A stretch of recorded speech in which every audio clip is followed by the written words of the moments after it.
All right, everybody, what is going on? And welcome back into Barley Studios. Now, today in the studio, we're doing something extremely simple. Now, this is part of the Goliath Birdeater Tarantula Diorama series. Now, this is the second Birdeater Tarantula that I've actually made on the channel itself. However, this is going to be just a fun process. I really enjoy using Smooth On products to create some of the items that I sell, whether it's on my Etsy shop or whether it's at an art fair.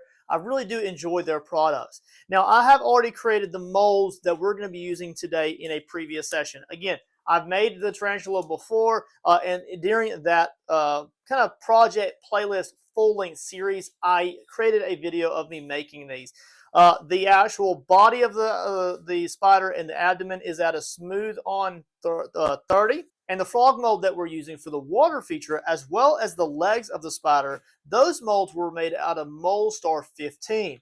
They turned out absolutely great. Of course, the little frog is itty bitty compared to the actual massive legs that we created. Now, this is a single mold for all of the legs as well as the fangs. It's a doozy, but it allows us to quickly pour all of them at one time and then move on to other processes.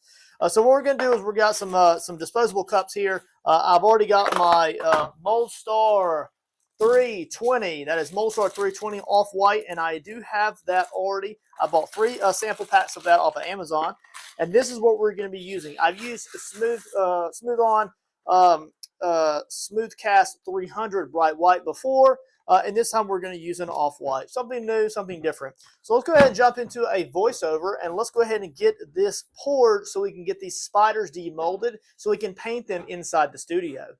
If you haven't noticed already, guys, I do have a helper here in the studio with me today. My little dude.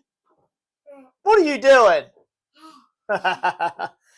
Alrighty, so let's go ahead and open this bad boy up here, and let's get to casting. Hey, that's not a bad boy. Bad Mama Jamma. Remember we said Bad Mama Jamma means awesome. All right, ladies and gentlemen, let's jump into this awesome Smooth On video. Now, I love using their products, and I look forward to using a lot more of their different products in the future for mask making, as well as prosthetics for like different types of animatronics, as well as foam products, mold making, all sorts of fun stuff. So stay tuned to the channel. We're going to make a lot of things in the near future. Now, I do have some disposable cups here. I find that this is sometimes the easiest way to create these little molds because I like to just mix a little bit at a time. Now, of course, we're going to mix up 1-to-1 mixture of A and B. I really like their products because a lot of their products don't have a whole lot of stinky smells to them. Now, just be aware that I do have a fan going, and all of this fumes that could be created from the mixture here as these cure are going straight out the door, so there's no worries at all with this. Everything is just going right out the doors, and we're not getting any kind of stinky stuff in the studio here. So what we're going to do here is we're just going to mix up a 1-to-1 ratio here, and you do not have to mix this a whole lot, you guys. You just mix it up to where it's nice and well blended here, mixed up a little bit. And we're going to go ahead and pour this into the mold. I like using these disposable cups because I can easily just throw this one away off to the side, and then I can just grab another one for a fresh mixture pour. I also like to mix only small batches at a time because I am using fast set. And when I do use the fast set, I want to make sure that I'm able to use what I actually mix. There's nothing worse than making a half a cup of plastic and then not being able to use it because it set up on me. That's the worst feeling ever. And no one wants to waste products like that. So I'm going to go ahead and mix this around by just turning it on its side and so forth. And it gives the inside of the casted item a good layer. Kind of gets that first layer in all of those nooks and crannies on the outside details of that molded and sculpted item.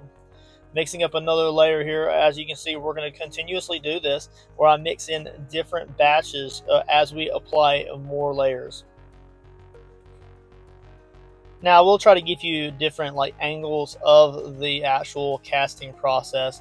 But like I said, this is just a very laid-back, fun video, you guys. And it's just an excuse for me to get some recording done here in the studio for this overall playlist. And that is the casting and molding playlist here on my YouTube channel.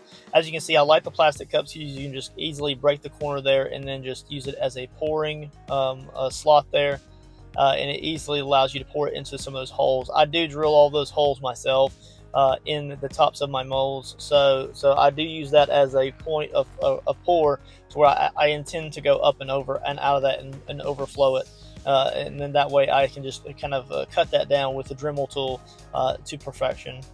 So I do expect to have to trim some of my molded items when I do create them. So just be aware that that's just the fact of the process. I expect to do that, and that's why the way I make some of my molds.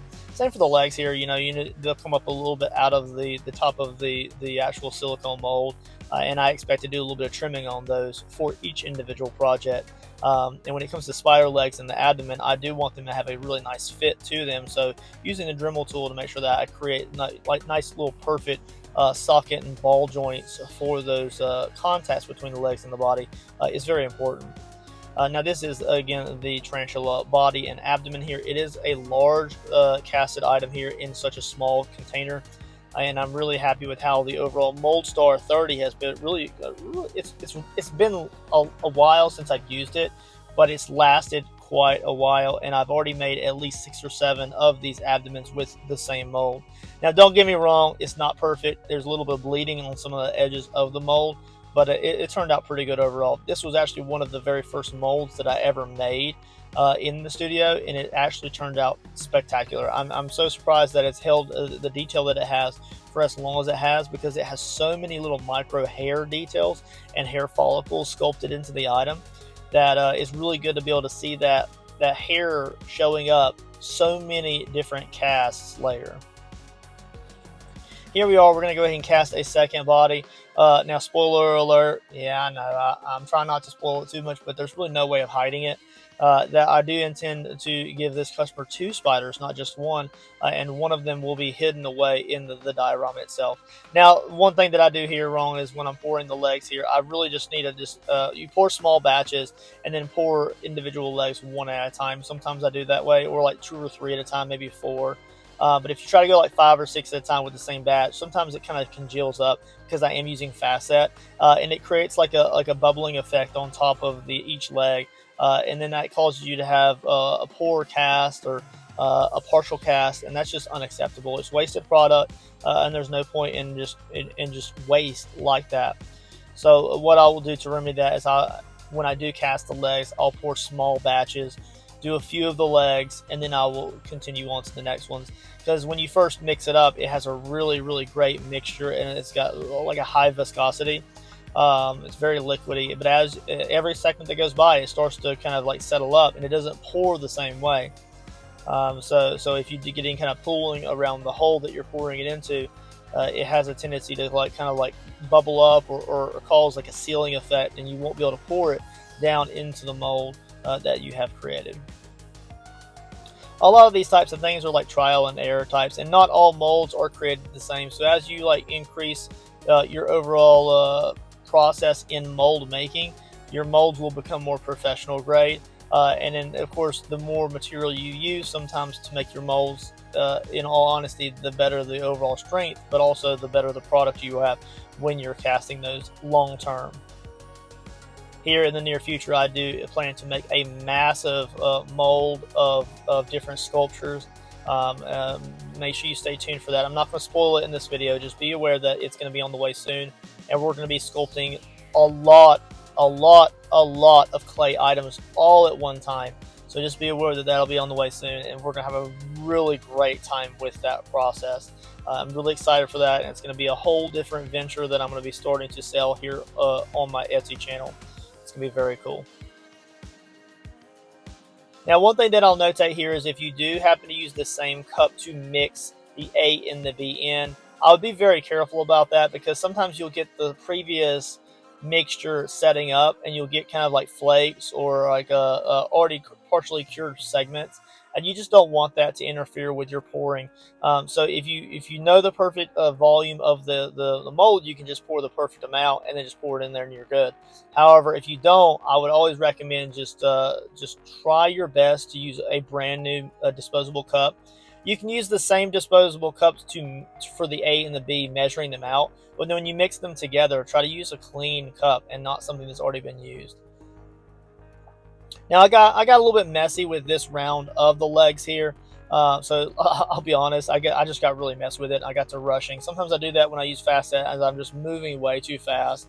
And I was just trying to get this done, and that way I can get them into the studio and get them on the road to being painted. I needed to finish up this part of the process and get the video done and get the item moving along in that journey of finalization of creation. But look how great these legs are turning out, guys. They're really beyond my expectations, and I'm really happy. Here was a failed mold here. This is one where it was getting a little bubbling at the top of each individual silicone cast right there. And I do have to come back later and cast another leg there. It's no big deal. That's not the end of the world, but just be aware that sometimes you have failed casts, and you just have to redo them, and that's just part of the creation process. Talk about a big silicone mold. That thing is a doozy. And it is a beast of a mold here. Now, of course, I'll do a little bit of cleanup work and get some of those leftover plastic flakes off of there later. But for now, we're just going to go ahead and put this off to the side and get it out of our space.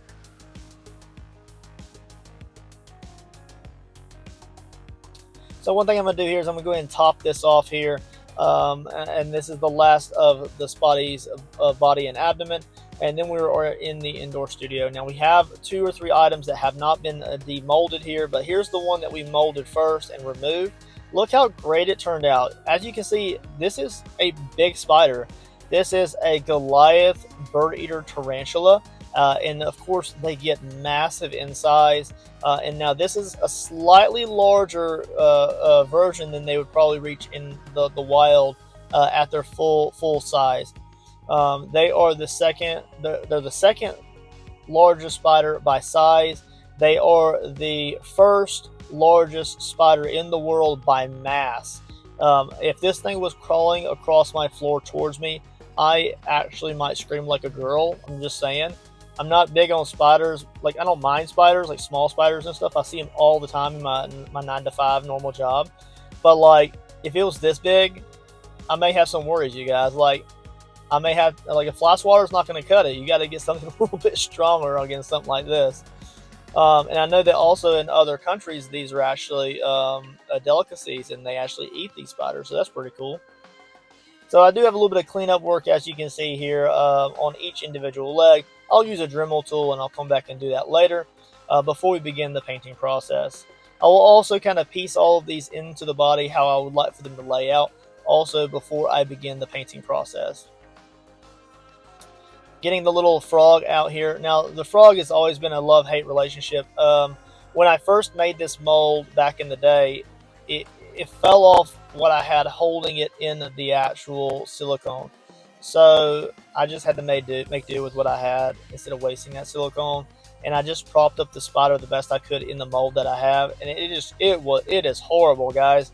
The feet are facing upward, and that causes the legs and the feet not to get casted all the time. I have to do repair work all the time. Later on, I might actually redo this mold. Actually, here soon, I might redo this mold in a different way. Maybe when I make that large overall mold for a bunch of clay structures, as I spoke of earlier, then I'll remake this. Yeah, I could have done better, and this is something that I have to remedy. So I have to come back later, and I'll have to fix this frog before it can begin the painting process. But that's just part of the process of creation, and I'm not going to get rid of the mold just because it doesn't work the way that I want it to every time. When I get something newer, then I'll go ahead and completely wash this with soap and water and soak it in water and rubbing alcohol to clean the mold. Let it dry fully, and then I'll actually cut this up and add it to another mold when I create something in the future to cause a mold displacement, and that way you don't have to use so much new poured mold medium. Now, if you're wondering yourself what I'm going to use to fix the legs, I'll probably use some air dry clay and as well as water to kind of replace and fix those legs before I go over it with some thick paints and then the overall detail painting process. Now, you won't be able to tell that I had actually repaired that casted item with air dry clay when I get done. But maybe I'll make a little video about that, about just making like repairs with that. I don't want to use the mold again because then I'm just wasting materials as far as casting material. But air dry clay is just something small, and I can just grab a little bit of it, sculpt it, let it dry, and then we'll detail paint it. This is the second spider body that we're going to demold here, I thought it'd be kind of cool just to go ahead and do one of these in the studio itself. And it just gives us a little bit better view and lighting in here. Applying a little bit of pressure there to pull it apart.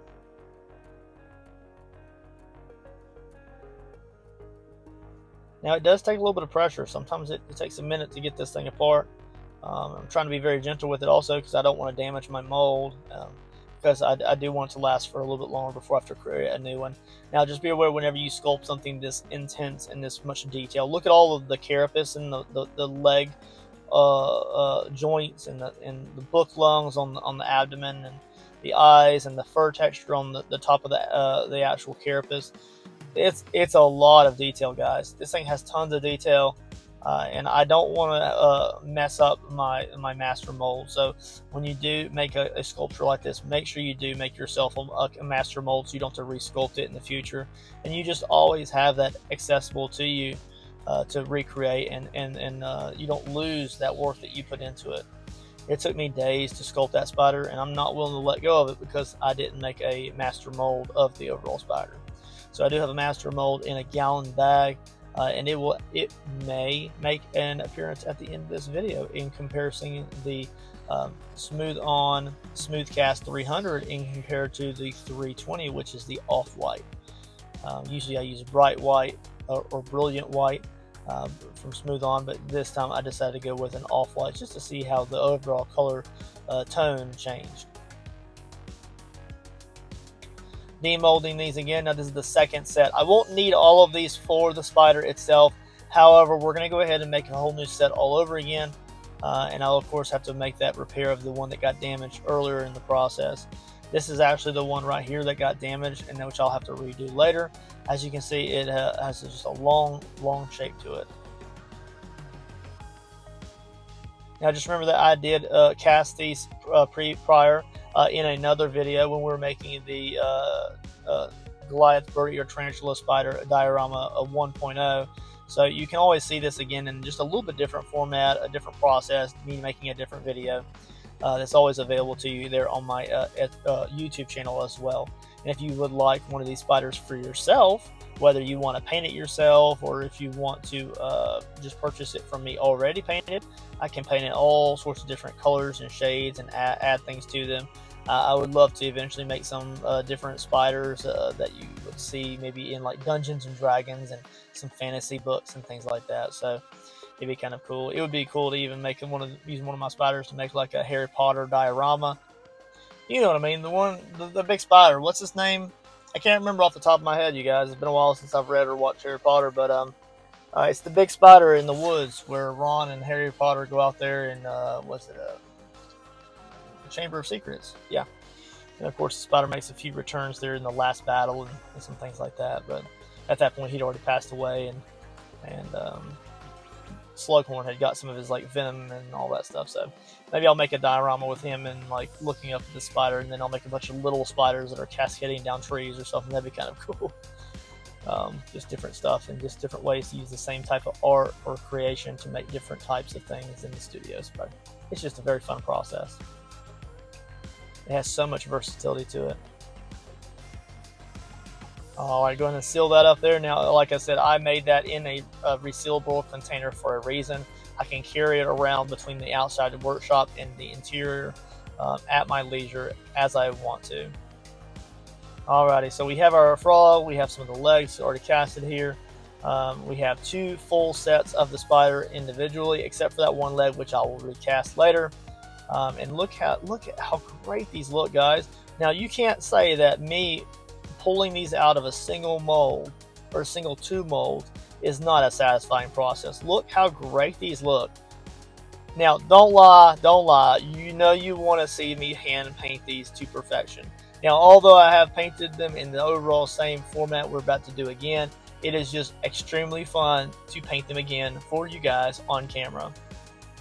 Not only has my video editing skills gone up just a little bit, but I'll probably make that video just really enjoyable, really easy and smooth flowing, and it's just going to be a very fast-paced video because technically speaking, I've already created that content before. As you can see, we'll cut each of those little nodes off from the casting process of each individual leg and fang. And then at that point, we can go ahead and start using the Dremel tool to kind of clean things up a bit. Now, just remember that when you do create something like this, you need to keep track of your arms and your legs. But remember, we used Smooth on Smoothcast 320 this time. Again, before I used 300. So let me show you just really quick the difference between the two. We're going to use some gallon baggies to kind of separate them because these are absolutely chaotic. So Ziploc bags is your friend. It's every artist's friend. I keep paints in there, crafts, treasures as I cast them, gold coins, and different clay sculpted items, master clay sculpts, things like that. And we're going to do, there's no exception here. So we're going to go ahead and put these off here. And what we'll do is, as we paint these out, we'll keep them separated in their own individual piles so we don't confuse them. Now here is the bright white. As I spoke of earlier, it did make a comeback here at the end of the video, so you can see the difference between the two. The 320 Smoothcast does have a little bit of a tan tint to it, but it's not a significant difference in all. But the bright white is actually just pure white, as you can see here, but it looks pretty good overall. Hope you guys enjoyed the video. Check out the rest of the series here on YouTube. Later.